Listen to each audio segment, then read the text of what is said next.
Bonjour à tous, bien-aimés. Je veux partager avec vous quelques pensées. Je crois vraiment que c'est ce Seigneur qui a mis cela sur mon cœur pour vous partager cela. Et le titre, c'est « Rendez-vous avec le réparateur des brèches ». Rendez-vous avec, tu peux afficher juste pour illustrer, « Rendez-vous avec le réparateur des brèches ». C'est l'autre. Voilà. Et ce réparateur des brèches, bien sûr, eh bien, on l'a nommé son nom depuis tout à l'heure, c'est Jésus, c'est Jésus. Amen. Et ce n'est pas simplement un titre, mais je voudrais vraiment que, là, cet après-midi, tu réalises que toi, tu as un rendez-vous personnel avec ce réparateur des brèches. Amen. Est-ce que tu peux dire là à ton voisin, ta voisine, j'ai rendez-vous là maintenant avec le réparateur de mes brèches. Le réparateur de mes brèches. Alléluia. Et je vous assure que ça, c'est un bon rendez-vous. C'est le meilleur des rendez-vous. Un rendez-vous avec Jésus-Christ. Alléluia. Il n'y a rien de plus merveilleux que cela. Amen. Notre sœur a dit, Amen. Vous savez, parfois on vit des situations compliquées, difficiles.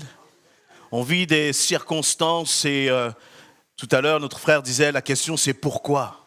Pourquoi est-ce que je vis tout cela, Seigneur ? Alors qu'il nous est dit dans sa parole que Dieu a pour nous des projets de paix et non de malheur. Dans Jean 10 au verset 9 et verset 10 et 10, il dit « C'est moi qui suis la porte ». C'est Jésus qui parle. « C'est moi qui suis la porte. Celui qui, dans la version du semeur, celui qui entre par moi, il sera sauvé. Il pourra aller et venir librement, il trouvera de quoi se nourrir. » Verset 10, « Le voleur vient seulement pour voler, pour tuer et pour détruire. Moi, dit Jésus, je suis venu afin que les hommes et les femmes, je rajoute, aient la vie, une vie abondante. » J'ai l'impression que ça coupe parfois. Bon, mon frère Jean-Pierre, on va préparer le micro au cas où. Plan B. Très bien, je le mets à côté. Donc Jésus nous dit, je suis venu afin que les hommes aient la vie et une vie en abondance. Moi, je ne sais pas quelle vie vous vivez. Je ne sais pas à quelle vie vous aspirez. Quand vous pensez à l'avenir, on avait une discussion là en famille. Puis, on se disait, mais est-ce qu'on a ce goût pour la vie ? Parfois, selon les circonstances que tu es en train de traverser, il n'y a plus de goût pour la vie. Parfois, selon la situation où tu te trouves, notre frère Jérémie partageait que quand il était en vacances, il est rentré, là, c'était compliqué. Je suis sûr que quand vous lui posez la question pendant les vacances, et quand il est rentré, il essaie de démarrer la voiture. Quand il essaie de démarrer la voiture, que la voiture est en panne, il a dû réfléchir à 2 fois de répondre, selon les circonstances. Mais vous savez, la promesse de Jésus, la raison pour laquelle il est venu, il a dit, je suis venu pour te donner la vie, en abondance. Que la voiture soit en panne ou pas, que tu traverses des moments difficiles dans ta famille, dans ton couple, dans tes finances, moi, Jésus, ma mission n'a pas changé. La raison pour laquelle je suis venu, elle n'a pas changé. Et toi, à quoi est-ce que tu aspires ? Qu'est-ce que tu désires au fond de toi ? Moi, vous savez, je ne peux pas me contenter d'une vie dans la médiocrité. Quand je parle dans l'abondance, je ne parle pas de l'abondance financière parce que ce n'est pas l'argent qui apporte le bonheur, voyez, mais je parle juste finalement d'être dans la présence de Dieu. Vous voyez, cette semaine, je n'ai rien vécu de particulier. Il n'y a pas à un moment où je peux vous dire, il y a eu un miracle, une délivrance, non. Et pourtant, je me suis senti tellement bien. Parce que toute ma semaine était parsemée de moments avec le Seigneur. Ça change tout.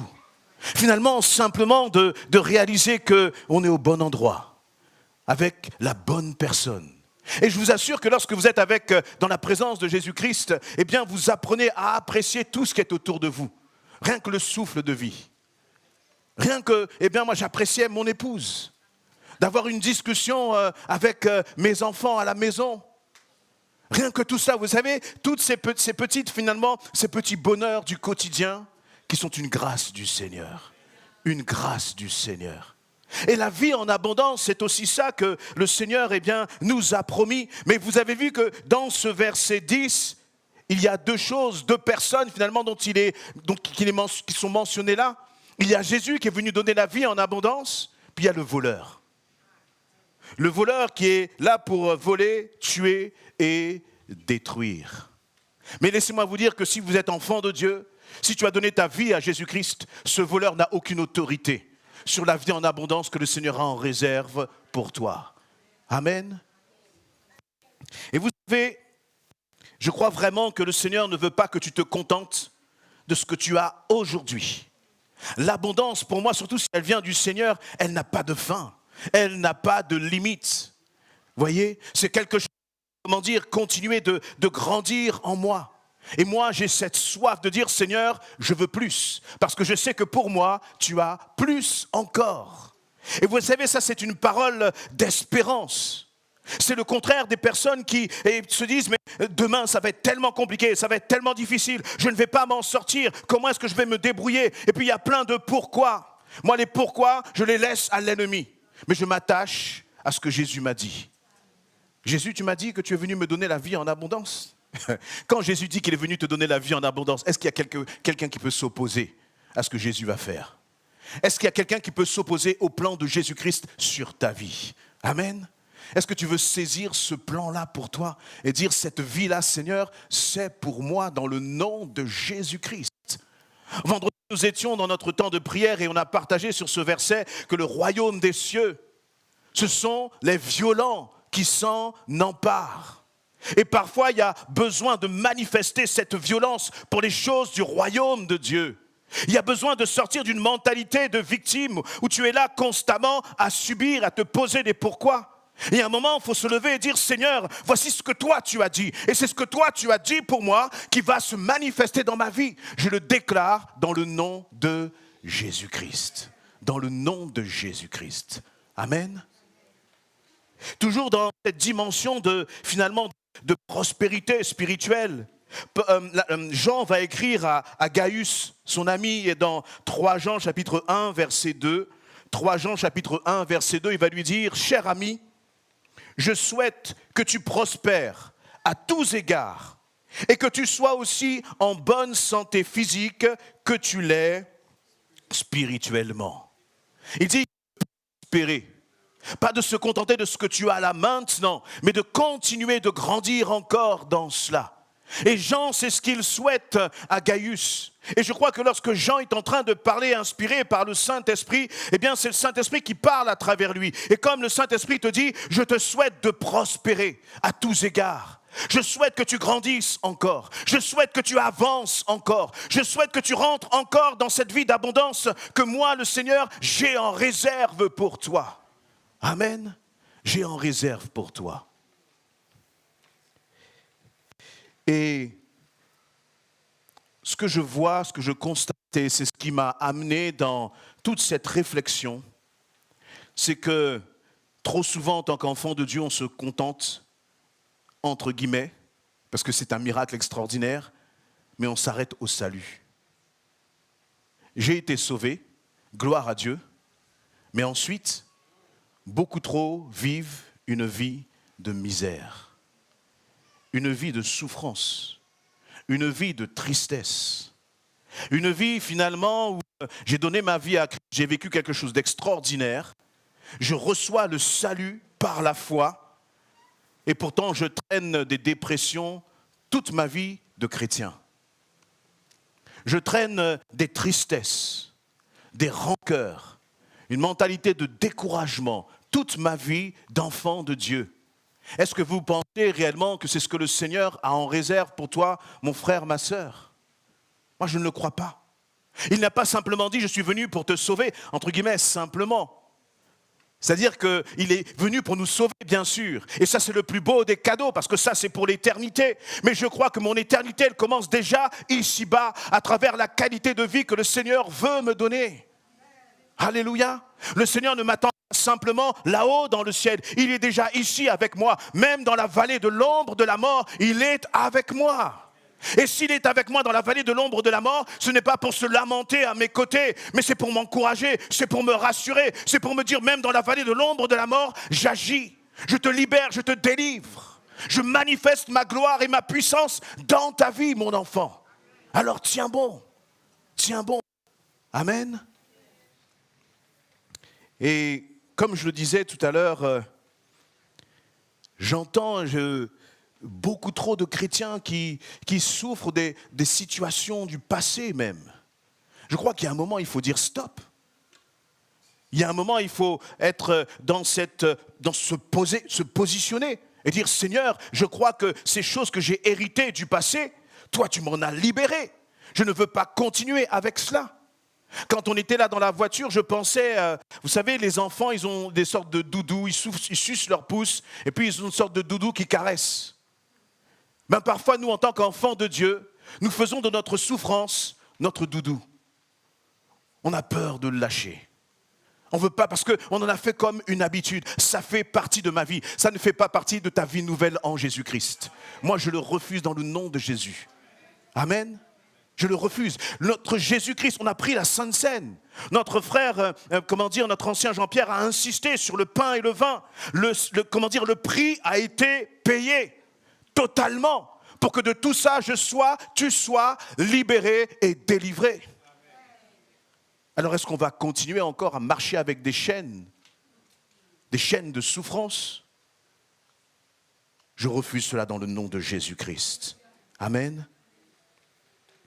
Vous savez, c'est en méditant sur le passage notamment de Néhémie. On peut aller dans Néhémie chapitre 1. Néhémie chapitre 1. À partir du verset... Néhémie chapitre 1, verset 1. Il nous est dit ceci, histoire de Néhémie, fils de Hakalia. La 20e année du règne d'Artaxerxès, au mois de Kislev, je me trouvais dans la citadelle de Suse. Hanani, l'un de mes parents, arriva avec un groupe d'hommes de Juda, et je leur demandais des nouvelles du reste des Juifs, revenus d'exil et de Jérusalem. Ils me répondirent, ceux qui ont survécu à la captivité et qui vivent dans le district de Juda se trouvent dans une grande misère et dans une situation très humiliante. Il y a des brèches dans la muraille de Jérusalem et ses portes ont été détruites par le feu. Donc Néhémie, il est en exil sous le règne du roi. Et donc là, il y a des personnes de la famille qui viennent le voir, qui vont lui donner quelques nouvelles. Ils se demandaient, mais comment ça se passe là-bas à Jérusalem? Comment ça se passe là avec le peuple de Dieu? Et là, eh bien, ses frères, sa famille va lui raconter ce qui se passe. Ils vont dire, eh bien, là-bas, on est dans une grande misère, dans une situation humiliante. Il y a des brèches dans la muraille de Jérusalem et ces portes ont été détruites par le feu. On est en train de parler du peuple de Dieu. On est en train de parler du peuple de la promesse. Est-ce que vous croyez que c'est ce que Dieu avait réservé pour son peuple? Un peuple qui vit dans l'humiliation, un peuple qui vit dans la misère, alors que Dieu est le peuple d'Israël. Et Néhémie, il apprend que son peuple, justement, est dans la souffrance à Jérusalem. Et ce qui nous est précisé là, c'est qu'il nous est dit il y a des brèches dans la muraille de Jérusalem et ces portes ont été détruites par le feu. Néhémie est là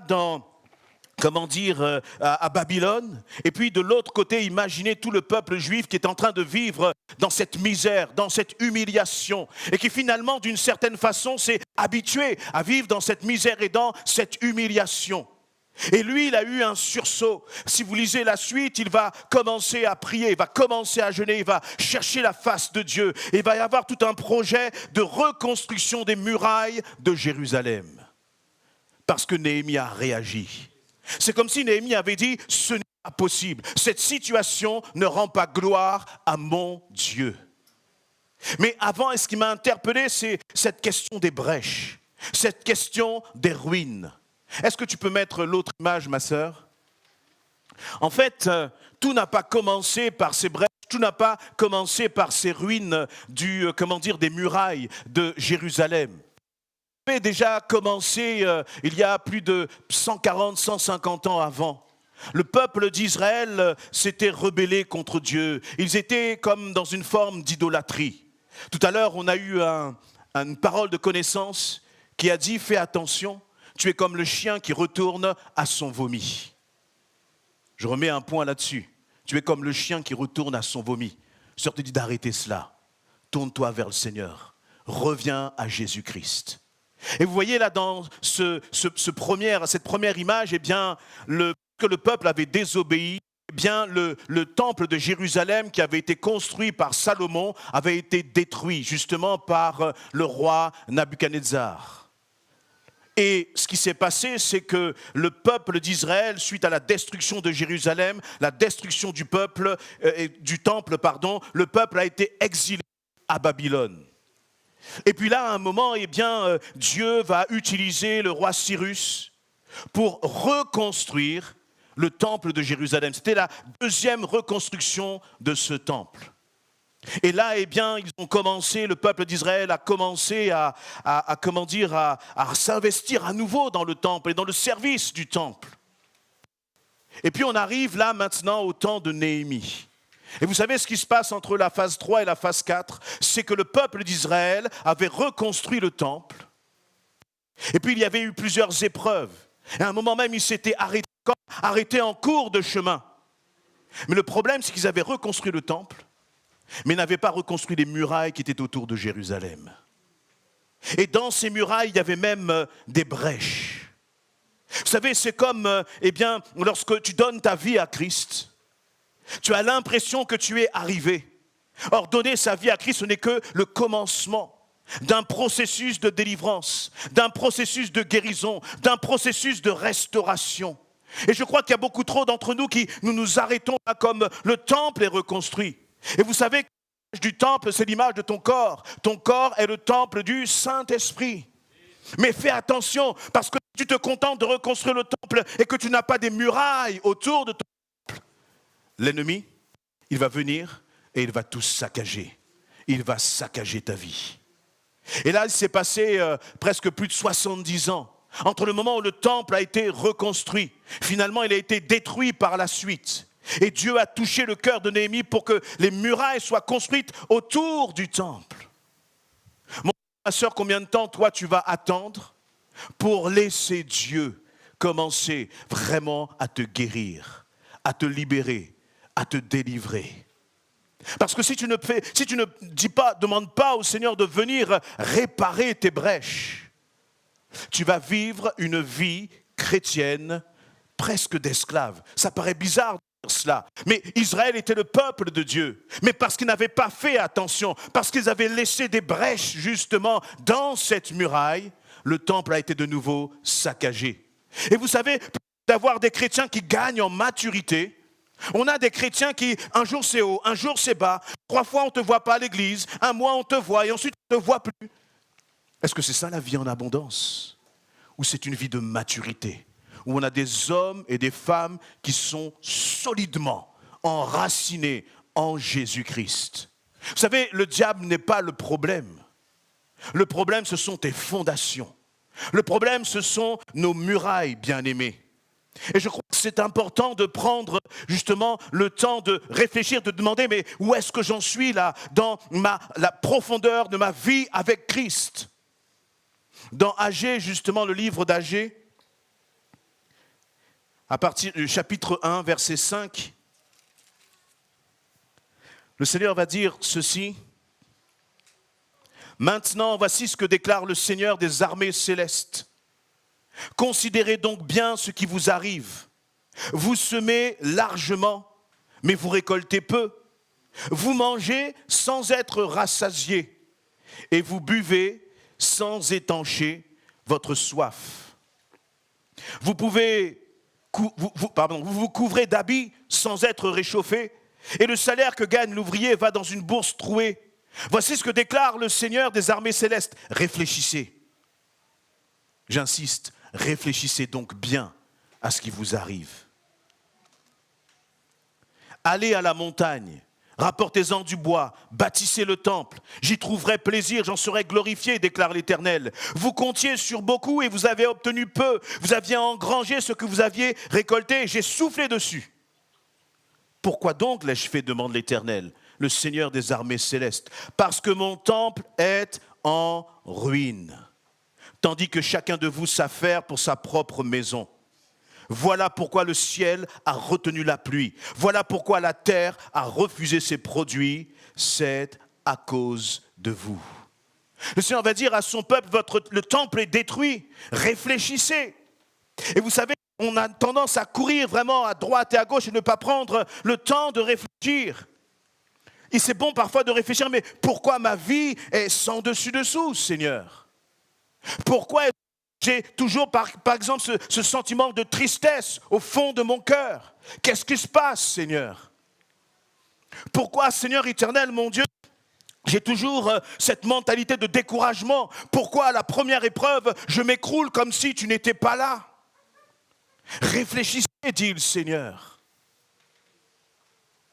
Et il est en train de dire, c'est pour ça que le temple est en ruine. Pourtant, c'est le peuple d'Israël. Pourtant, tu es enfant de Dieu.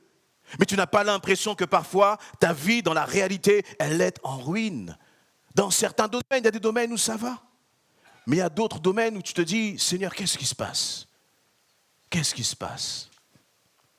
Et je pense que quand on est enfant de Dieu, c'est bon de réfléchir aussi. C'est bon de se poser devant le Seigneur.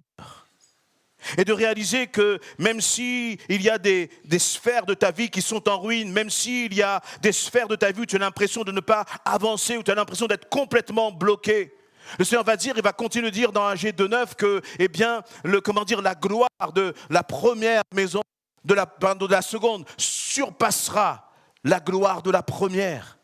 Alors, comme si le Seigneur dit, le temple qui va être reconstruit sera encore plus grand, plus majestueux, plus glorieux. C'est comme si le Seigneur te dit, lorsque je vais commencer à reconstruire ta vie, eh bien tu vas vivre des choses extraordinaires. Et on retrouve cette dimension de l'abondance. De l'abondance. Mais le problème, encore une fois, c'est le problème des brèches. Vous savez, beaucoup, encore une fois, lorsque je parle avec les uns et les autres, on sent qu'il y a beaucoup de brèches dans les cœurs et dans les vies. Et le problème, c'est qu'on passe au-dessus, comme s'il n'y avait rien, comme s'il n'y avait pas de blessure, comme si tout allait bien. Vous savez, lorsque vous voyez une brèche dans un mur, il faut toujours s'inquiéter. Surtout si vous êtes dans la maison où il y a la brèche dans le mur. Vous allez commencer à vous dire, est-ce qu'à un moment ou un autre, le toit là, ne va pas me tomber sur la tête? Et pourtant, dans nos cœurs, il y a beaucoup de brèches. Vous savez, là, le Seigneur nous a tirés les uns les autres.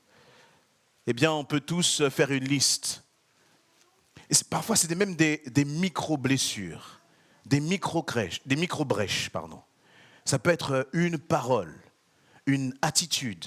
Et puis finalement, on est passé très rapidement là-dessus. On a dit, c'est rien. Alors que le Seigneur te demandait, réfléchis par rapport à ce que tu as vécu là. Vous savez, et à cause de cela, on n'avance pas. On a des célibataires qui aspirent au mariage, mais combien de célibataires prennent le temps de se dire, Seigneur, tu vois mon cœur, tu vois aussi mes brèches, tu vois ce que j'ai vécu, tu vois ce que j'ai traversé. Avant même de penser à un quelconque mariage, je voudrais que tu viennes m'adorer. Vous savez, j'ai entendu des histoires terribles, des histoires parfois de trahison, de déception amoureuse. J'ai entendu des histoires d'avortement. Je ne parle pas de l'extérieur. Je parle des enfants de Dieu. J'ai entendu des situations douloureuses, de souffrance. Et du jour au lendemain, les gens sont passés à une autre histoire, en croyant que ce qu'ils avaient vécu là, ça y est, c'était réglé. Dans le domaine du pardon, on peut demander pardon. Mais ce n'est pas parce qu'on a demandé pardon qu'il n'y a pas besoin de tout un processus de restauration dans les cœurs. Et trop souvent, ce que l'on fait, on prend comme le tapis et puis on met ça sous le tapis et puis on dit, on avance. Et puis, quand vous revoyez ces mêmes frères et sœurs quelques années après, vous comprenez qu'ils ne sont pas encore guéris, qu'ils ne sont pas encore restaurés. Ça prend du temps à être restauré, guéri quand on a été brisé. Hein, bien-aimé? Même là, ce que je suis en train de vous parler, là, j'ai été guéri de certaines attitudes à mon égard. Mais juste en repensant à cela, je dis vraiment, Seigneur, tu as été patient. Tu m'as restauré, tu m'as relevé, tu m'as fait du bien. Mais ça a pris du temps. Ça a pris du temps.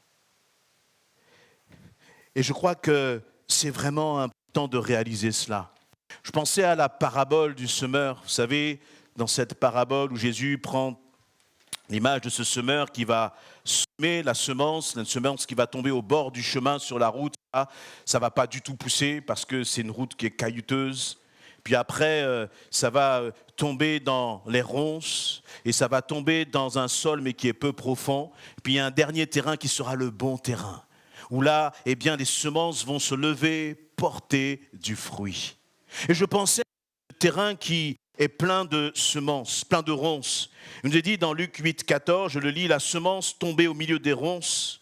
Vous voyez, eh bien, c'est comme cette semence, la parole qui a été étouffée par les soucis, les richesses, les plaisirs de la vie, de sorte qu'elle ne donne pas de fruits. Et ça m'a intéressé, cette notion de souci. Il y a des situations dans nos que nous pouvons traverser qui génèrent des soucis. Et finalement, la parole est semée, mais elle ne prend pas. Dimanche après dimanche, tu entends parler, tu reçois le message de la parole de Dieu. Mais dès que tu rentres chez toi, eh bien, à cause des soucis, à cause de tes blessures, à cause de parfois ce que tu as vécu, eh bien, la parole, elle ne pousse pas. Elle ne porte pas de fruits. Et vous savez ce qu'on a tendance à faire dans ces cas-là? On va courir de réunion en réunion.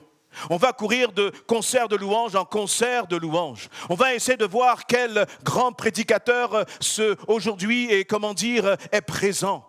On va aller courir sur YouTube, savoir quelle parole va te faire du bien. Mais il y a un moment, le Seigneur te dit stop. Réfléchis. Ce dont il faut que tu arrêtes, c'est de courir. Vous savez, quand on a besoin de combler un vide, on va courir. De plaisir en plaisir. De satisfaction en satisfaction. Mais en profondeur, rien n'est réglé. Parce qu'on n'a pas décidé de s'asseoir près du réparateur des brèches. Près de celui qui dit, moi je suis venu pour te donner la vie et la vie en abondance. Amen. Il y a des épouses qui, parce que l'époux n'est pas l'époux qu'il aurait dû être peut-être, tu te dis que ta vie, elle ne vaut rien, elle n'a pas de valeur. Sauf que la vie en abondance, ton époux qui va te l'apporter, c'est Jésus-Christ. Il ne faut pas que tu regardes à droite et encore moins à gauche, reste attaché à ton époux. Mais c'est Jésus-Christ qui va apporter la vie en abondance. Amen. On a des jeunes parmi nous. Les hormones, là, ça commence à secouer là dans tous les sens, surtout l'été. L'été, oh là là là là. Bon, les anciens qui ont été jeunes, est-ce qu'il y a des anciens qui ont été jeunes là? L'été, là, c'est chaud. C'est compliqué. C'est compliqué. Et vous savez, on va même essayer parfois de combler nos besoins, nos manques, parfois même le manque d'amour, le manque d'affection. Tu es un gars là, et tu te dis que c'est la fille là, qui va combler ton manque d'affection. Tu sais ce que ça va faire? Ça va juste ajouter de la souffrance à la souffrance que tu avais déjà. Ça va juste creuser le manque d'affection que tu avais. Parce que celle-là, même avec ses beaux yeux, même avec son regard magnifique, elle ne pourra pas combler les besoins que tu as dans ton cœur. Parce qu'il n'y a que Jésus-Christ qui peut te combler. Ne te laisse pas tromper par l'ennemi. Vous savez, parfois on discute avec des jeunes adultes et qu'on voit ce désir de se marier, c'est légitime, c'est normal, et gloire à Dieu, Seigneur, pour le mariage, je suis heureux en mariage. Vous savez, même aujourd'hui, j'étais comblé. Vous savez pourquoi? C'est la première fois que je vois mon épouse assise à côté de moi. Je dis merci Seigneur. Je ne croyais même pas, je dis Seigneur, c'est une vision, c'est bien mon épouse qui est à côté de moi là. Je reviens au sérieux parce qu'elle me regarde. Mais vous savez, il n'y a que Jésus qui peut nous combler. Il n'y a que lui vraiment. Et il n'y a pas de joie plus grande que celle que nous donne Jésus-Christ. Alors, jeunes adultes, ce n'est pas la peine de courir à droite et à gauche. Ne crois pas que c'est le mariage qui va combler quoi que ce soit. Le mariage, c'est une grâce. Mais je crois qu'il faut entrer dans le mariage en étant déjà comblé par Jésus-Christ. Parce que l'autre là, ça va être un fardeau beaucoup trop lourd pour lui, qu'il ne pourra pas porter. Il y en a un seul qui est monté à la croix. Il y en a un seul qui est venu, qui a dit, je suis venu pour te donner la vie et la vie en abondance. Si le gars là que tu es en train de regarder, il te dit, hey, je suis venu te donner la vie en abondance, marions-nous. Dis-lui, toi là, comme dit ma sœur, hein, aux Antilles on dit, prends la vol. Hein, tu t'enfuis en courant. Tu n'as pas besoin d'homme et tu n'as pas besoin de femme. Tu as besoin de Jésus-Christ. Mais si le Seigneur t'offre un mari, il dit merci Seigneur. Parce que je suis guéri, je suis restauré, les brèches tu les as comblées. Et donc je peux me présenter devant monsieur le maire et dire monsieur le maire, moi je suis prêt. Je suis prêt. Amen. Parce que ça fait tellement de dégâts sinon, bien aimé. Et comme je disais, souvent on se contente d'un vernis spirituel et c'est vrai que moi j'ai grandi en grandissant dans l'église, notamment lorsqu'on faisait des appels à la repentance, on priait pour les gens, donne ta vie à Jésus-Christ. Vous voyez, ce qui était important c'est l'évangélisation et puis ensuite l'appel à la repentance. Et puis une fois que tu avais donné ta vie à Christ, on a l'impression que tu étais arrivé, tu étais sur la ligne d'arrivée. Et que finalement, il n'y avait pas tant de personnes que cela qui étaient là pour s'occuper des blessures, s'occuper des blessés, s'occuper de ceux qui ont le cœur brisé. Et donc, vous savez, on utilisait les prédications un peu comme des anesthésiants. J'ai mal, on me balance une prédication, ça me fait du bien. Mais ceux qui sont là dans la médecine savent que l'anesthésiant, il ne guérit pas. Il calme. Mais la douleur, la réalité, c'est qu'elle est toujours là. Mais nous, ce qu'on aime bien, c'est l'anesthésiant. Parce que quand on commence à rentrer dans le processus de guérison, c'est pas facile. Là, je passe des séances chez le dentiste, je n'en peux plus de le voir. La première question que je lui pose quand il a terminé, c'est est-ce qu'on a terminé ou est-ce qu'il va y avoir encore une autre séance ? Même si ça fait pas mal, vous savez, mais juste, j'entends le bruit là, ça réveille en moi des choses. Je dis, ah Seigneur, j'en ai assez. Et toi, quand tu sais que le réparateur des brèches, vous savez, pour réparer une brèche, imaginez vous avez un mur et vous avez une brèche là, ou le cœur qu'on a mis tout à l'heure avec la brèche au centre. Où est-ce que le Seigneur doit mettre le doigt pour réparer la brèche? C'est dans la brèche. Pas à côté, pas au-dessus, pas en dessous. Le problème, c'est quoi? C'est que dans la brèche, là, c'est là où ça fait mal. C'est là où, justement, toi, tu n'as pas envie qu'on vienne même te parler de cela. Ça me fait penser à Jésus avec la femme samaritaine. Vous voyez, dans ce passage-là, finalement, Jésus va vers cette femme auprès du puits de Jacob. Et puis, la femme, elle a plein de sujets de conversation. Jésus va lui demander, donne-moi de l'eau. Et puis, elle commencer à lui parler, mais attends, mais moi, je suis samaritaine, toi, tu es juif, tu sais bien que normalement, on ne doit pas se parler, on ne doit pas avoir d'échange entre nous. Et puis après, elle va commencer à lui parler, oui, où est-ce qu'il faut adorer. Vous savez, finalement, plein de choses qui sont superficielles. Et Jésus, de quoi est-ce qu'il va lui parler? Il va dire, hé, toi là, tu as un homme là, c'est pas ton mari. Et les 5 que tu avais là, hein, c'est de ça que Jésus... C'est comme s'il y a une brèche dans la vie de cette femme. La femme là, elle parle de beaucoup de choses. Jésus, il pointe son doigt, il met son doigt là où ça fait mal. Vous imaginez cette femme? Ce qu'elle a peut-être dû vivre, en termes peut-être de rejet, en termes peut-être de besoin d'affection, de besoin d'amour. Et Jésus, près de ce puits-là, c'est exactement là où il met son doigt. Et Jésus, aujourd'hui, il est en train de te dire, je te donne un rendez-vous. Non pas avec le Sauveur, parce que le rendez-vous avec le Sauveur, tu l'as déjà eu. Mais je te donne aujourd'hui un rendez-vous avec le réparateur des brèches.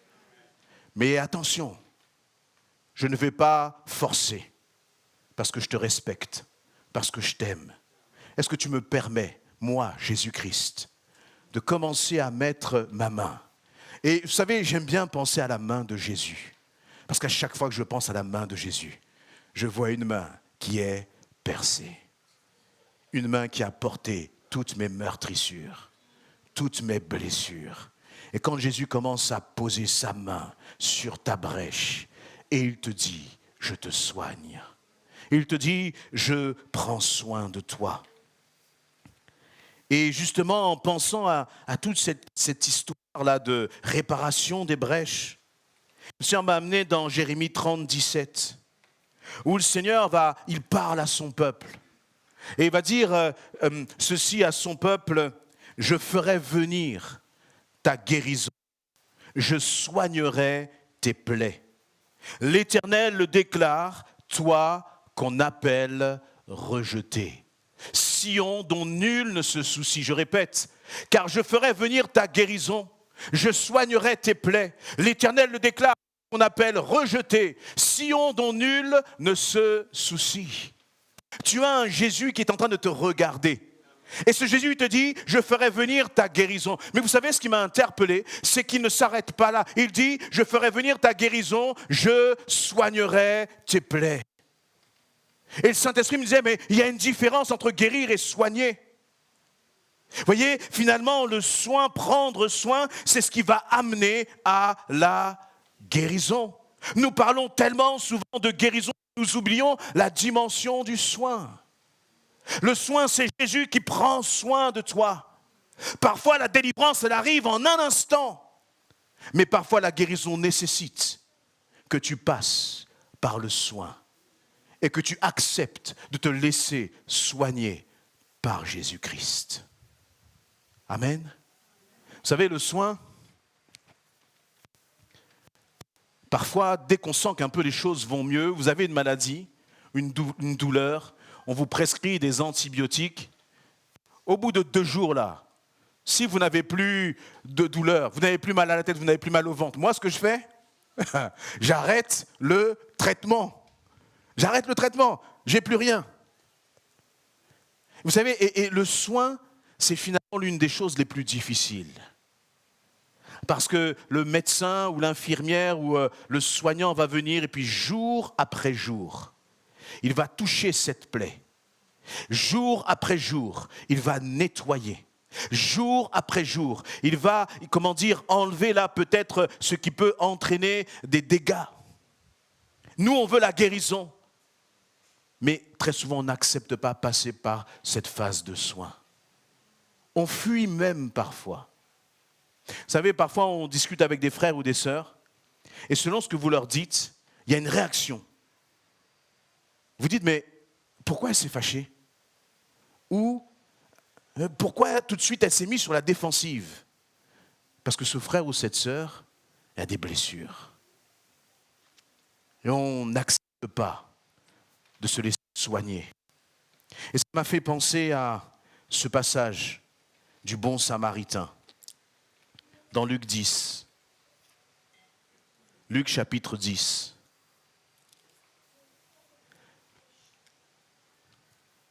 qui nous parle de l'amour du prochain, où Jésus dit ceci, Luc chapitre 10 à partir du verset 30. En réponse, Jésus lui dit, il y avait un homme qui descendait de Jérusalem à Jéricho, et quand il fut attaqué par des brigands, ils lui arrachèrent ses vêtements, le rouèrent de coups et s'en allèrent, le laissant à moitié mort. La suite. Or, il se trouva qu'un prêtre descendait par le même chemin, il vit le blessé et s'en écartant, poursuivit sa route. De même aussi un lévite arriva au même endroit, le vit et s'en écartant, poursuivit sa route. Mais un Samaritain qui passait par là arriva près de cet homme. En le voyant, il fut pris de compassion. Il s'approcha de lui, soigna ses plaies avec de l'huile et du vin et les recouvrit de pansements. Puis le chargeant sur sa propre mule, il l'emmena dans une auberge où il le soigna de son mieux. Verset 35, le lendemain, il sortit 2 pièces d'argent, les remit à l'aubergiste et lui dit, prends soin de cet homme. Et tout ce que tu auras dépensé en plus, je te le rembourserai moi-même quand je repasserai. Voyez l'image que Jésus prend de celui qui doit aimer l'autre. Il prend l'image de ce Samaritain. Et il dit, vous voyez, il y avait cet homme qui a été roué de coups par des bandits au bord du chemin. Et Jésus va dire, ce Samaritain, qu'est-ce qu'il a fait pour cet homme? Eh bien, il a été pris de compassion pour lui. Compassion, en grec, ça vient, ou en latin, ça vient de souffrir avec. C'est-à-dire quelqu'un qui compatit à la souffrance de l'autre. Et c'est ce qu'il fait lorsqu'il te regarde. Il compatit à ta souffrance. Compatir, c'est bien. Soigner, c'est mieux. Et c'est ce que ce Samaritain va faire. Il va prendre soin de cet homme. Il va s'approcher de lui. Il va soigner ses plaies avec de l'huile et du vin. Et il va les recouvrir de pansements. Moi, j'aurais pensé que le soin s'arrêterait là. Mais ça ne va pas s'arrêter là. Il va aller beaucoup plus loin. Il va dire, puis, le chargeant sur sa propre mule. C'est-à-dire que ce Samaritain, il a commencé à gérer l'urgence. L'urgence, c'est peut-être que cet homme était en train de saigner, peut-être une hémorragie, et donc il a commencé à faire les premiers soins d'urgence. Et souvent avec le Seigneur, eh bien, nous nous contentons des premiers soins d'urgence. On fait un appel, tu t'approches, oh Seigneur, je me sens bien, et tu repars. Le problème, c'est que le sujet que tu as partagé avec les anciens ou avec ceux qui ont prié avec toi là, c'est un sujet qui est profond, c'est un sujet qui est sérieux. Mais juste après la prière, tu as pris ce sujet, merci Seigneur, je me sens bien, tu as mis ça dans un tiroir, hop, et tu as fait comme si c'était réglé. Est-ce que c'est réellement réglé? Est-ce que tu es réellement guéri? Et parfois même tu es reparti sur le chemin en boitant. Mais vous savez, ce Samaritain, il nous est dit qu'il s'approcha donc de cet homme, il a pris soin de lui avec de l'huile, du vin, il a recouvert de pansements, puis il l'a chargé sur sa propre mule. Il l'a emmené dans une auberge et là il l'a soigné encore de son mieux. Et il a été jusqu'au bout, jusqu'à laisser de l'argent à l'aubergiste, jusqu'à temps que cet homme soit restauré, soit pleinement guéri. Et c'est ce que le Seigneur veut faire avec toi. Il te dit, je t'ai appelé un jour, tu es venu à moi. Le problème, c'est que le travail a commencé. Tu as commencé à laisser le Saint-Esprit travailler en toi. Mais dès le moment où j'ai commencé à mettre les premiers pansements, dès le moment où j'ai commencé à mettre un peu d'huile sur ta plaie, toi, tu es reparti. Tu ne m'as pas laissé terminer ce que j'avais commencé dans ton cœur, te dit le Seigneur. Cet homme, il a pris, ce Samaritain, il a pris cet homme, il l'a mis sur sa mule et il l'a porté. Il y a une image extraordinaire là, d'un Jésus qui veut te porter. Mais toi, tu n'acceptes pas de te laisser porter par lui. Tu n'acceptes même pas de reconnaître que tu as encore besoin de lui. Tu n'acceptes même pas de reconnaître que tu as des brèches. Tu n'acceptes même pas de reconnaître que tu es blessé. Mais si tu ne reconnais pas que tu es blessé, comment Comment veux-tu que le réparateur des brèches puisse prendre soin de toi? Parce que Dieu ne va pas te forcer, mon frère, ma sœur. Et il te demande, est-ce que tu veux que la guérison soit complète? Ou est-ce que tu veux être comme une sorte d'homme qui a commencé à être guéri et restauré et tu vas traîner ta patte tout le long du chemin pour essayer d'aller jusqu'à l'auberge? Alors que moi, je veux le faire dans ta vie. Alors que moi, je veux prendre soin de toi, te dit le Seigneur. Vous imaginez si cet homme avait dit au Samaritain, écoute, tu m'as mis un pansement, tu as mis un peu d'huile, c'est bon, on va s'arrêter là. Et lui, il a dit, vas-y, continue. Guéris-moi, restaure-moi. Se laisser faire, ce n'est pas si évident. Vous savez, on est dans une société, il faut être un champion. Il faut se lever et montrer qu'on est capable. Eh bien, le Seigneur ne cherche pas des hommes et des femmes qui disent « je suis capable ». Mais il cherche des hommes et des femmes qui disent « Seigneur, je te remets ma vie, je la dépose entre tes mains. Que ce que tu as commencé à faire en moi, tu ailles jusqu'au bout dans le nom de Jésus-Christ. Jusqu'au bout. Va jusqu'au bout dans ma vie, Seigneur. Va jusqu'au bout dans mon cœur, Seigneur. J'en ai tellement besoin. Tellement besoin. Quand on a des hommes et des femmes qui passent leur temps à essayer de jouer les stars spirituelles, alors que ce que le Seigneur cherche, c'est des hommes et des femmes qui disent « Moi, j'ai besoin de toi ». Et je me dis, Seigneur, on peut tous être encore aujourd'hui au bord de cette route. Aujourd'hui, je vais bien, demain, je peux être blessé. Je peux sortir là, du culte à la fin de la réunion et puis il y a un frère, une sœur qui me décoche une flèche, quelque chose qui me fait mal. Alors, je vais garder le sourire. Mais quand je vais rentrer à la maison, dans mon cœur là, il y aura cette blessure. Et je me dis, mais Seigneur, tu es tellement bon. Finalement, tu n'as pas parlé que de guérison, mais tu as parlé de prendre soin. Tu as parlé c'est comme si on dit, mais là je suis avec toi et je prends soin de toi. Et puis, vous savez, quand on prend soin de l'autre, l'infirmière ou l'infirmier ou le médecin, quand vous allez commencer à appuyer sur la plaie, il va vous regarder réagir. Moi, j'ai l'impression que mon dentiste, il lit même dans mon cerveau. Parce qu'il voit là, là, la zone que tu approches, ça ne va pas. Recule. Vous voyez ? Eh bien, Jésus-Christ, c'est la même chose. Il avance, et dès qu'il sent que ça te fait un peu mal, il dit, ok mon enfant, on va aller à ton rythme. Mais je prends soin de toi. Amen. Qui a besoin que le Seigneur prenne soin vraiment de lui? Alléluia. Dire, Jésus, tu prends soin de moi, c'est dire non, on reste. Si tu as des relations là et tu crois que ce sont ces relations qui prennent, il faut dire non à cela. Et dire, Seigneur, c'est toi qui t'occupes de moi. Si tu cours derrière une femme, un homme, là, et tu penses que c'est elle ou lui qui va prendre soin de toi, il faut dire non à cela. Et dire, Jésus-Christ, c'est toi qui prends soin de moi. Si tu as une quelconque addiction, vous savez, parfois on parle beaucoup des addictions, mais on regarde les raisons de ces addictions. Pourquoi telle ou telle personne a besoin, qu'est-ce qu'elle a besoin de combler au fond? Quelle brèche cette personne a besoin de combler pour se réfugier dans la sexualité, dans l'alcool ou dans le jeu ou de je ne sais quoi d'autre? On va dire, Seigneur, délivre cette personne du jeu, délivre cette personne de l'impudicité, délivre cette personne de l'alcool.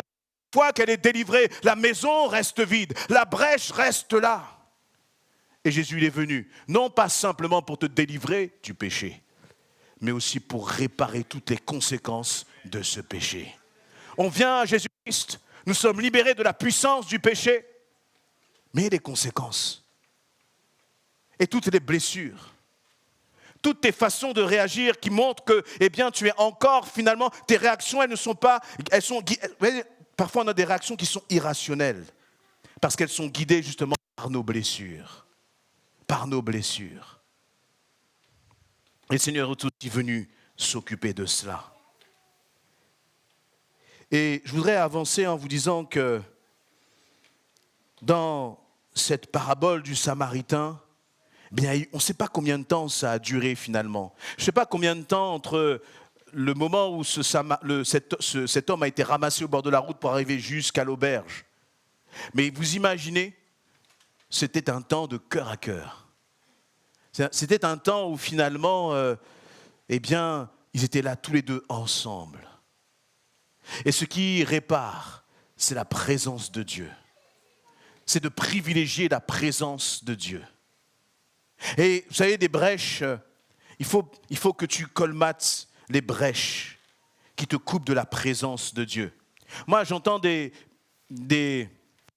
surtout parmi les jeunes, et c'est pour vous encourager les jeunes, c'est pas pour vous pointer du doigt bien sûr, mais qui me disent, bon, je mélange musique du monde, musique chrétienne. Quand tu écoutes des musiques du monde, en fait, ce sont des brèches que tu es en train de laisser là dans ton cœur. Et une brèche, encore une fois, elle ne fait qu'une chose, c'est s'agrandir. Et puis dès le moment où tu es un peu fragile, là, tout ce dont tu es en train de t'alimenter, eh bien, tu es en train très simplement de laisser une brèche dans ta vie. Et là, eh bien, c'est la même chose. Tout ce qui te sépare de la présence de Dieu, c'est une brèche que toi-même tu es en train de cultiver. Ce qui nous aide à guérir les brèches, c'est la sanctification, bien-aimés. C'est de marcher dans la pureté. Tu vas regarder des choses là sur les réseaux sociaux. Demande-toi réellement, sincèrement, est-ce que ça, ce ne sont pas des brèches que tu es en train de cultiver? Des brèches dans ta relation avec Dieu.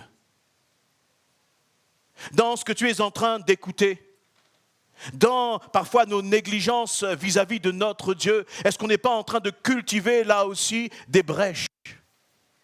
Et finalement, on est comme des chrétiens sauvés, mais en même temps tellement misérables à cause de toutes ces brèches que nous avons dans nos cœurs. Vraiment, je crois que le Seigneur veut commencer un travail de guérison profond, un travail de restauration profond dans nos cœurs, dans ton cœur. Et le soin, ça demande de la constance, ça demande de la persévérance, ça demande de réaliser que celui qui est en train de te soigner, il prend soin de toi. Parfois, il va appuyer là où ça fait mal, mais c'est parce qu'il t'aime et qu'il ne veut plus que tu continues ta vie de cette façon-là. La présence de Dieu, une présence qui répare, une présence qui restaure. Et tu as besoin d'être délivré. Vraiment, dans l'Église, on voit beaucoup trop d'hommes et de femmes qui sont blessés. Vous savez, dans le domaine médical, par exemple, je ne veux pas m'aventurer là-dedans, mais c'est quelque chose qui me surprend toujours. On a parfois des frères et des sœurs qui passent par des dépressions. Puis il y a des phases où ça va beaucoup mieux, ça dure des années. Mais ils restent encore, en fait, sous médicaments. Et je me dis, mais Seigneur, il y a encore quelque chose là. Vous savez, il y a comme une racine qui reste encore. Et toutes les racines que vous laissez, à un moment ou à un autre, elles vont pousser. Elles vont commencer à étouffer la semence de guérison que le Seigneur avait placée dans vos vies. Est-ce que tu veux que le Seigneur vienne enlever les racines? Est-ce que tu es prêt à rentrer là dans finalement quelque chose qui peut prendre peut-être un peu plus de temps, mais vraiment dans un processus de soin avec Jésus-Christ? Et il y a beaucoup de choses, vous savez, dans nos vies, où si on ne rentre pas dans ce processus de soin, finalement, on se fait voler beaucoup de bénédictions. Beaucoup. On en parlait à la maison, en famille, mais vous savez, j'ai déjà partagé, j'étais quelqu'un de très timide. Il y a beaucoup de choses que j'ai dû apprendre. Oser, par exemple. Oser parler. Oser se positionner. Oser, lorsque tu veux quelque chose à ton travail, oser demander. Parce que vous savez, quand on est timide, il y a, dans sa tête, là, il y a toutes des réflexions qui commencent à s'enclencher. Ah oui, mais si je demande, qu'est-ce qu'il va penser, qu'est-ce qu'il va dire? Mais s'il me dit non, etc., etc. Pendant que moi, j'étais en train de réfléchir, vous avez les collègues à côté qui vous passent dessus. Parce qu'eux, ils n'ont pas le temps de réfléchir. Ils prennent là ce qui leur revient, c'est tout. Il y a une forme de légitimité. Tu es enfant de Dieu. Tu es assis à la table de la bénédiction.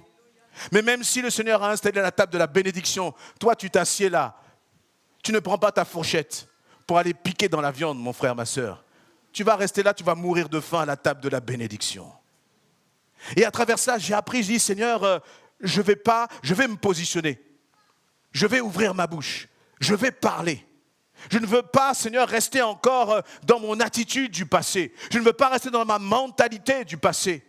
Et à chaque fois que j'ai commencé à prendre position, le Seigneur a enclenché son processus de guérison en moi.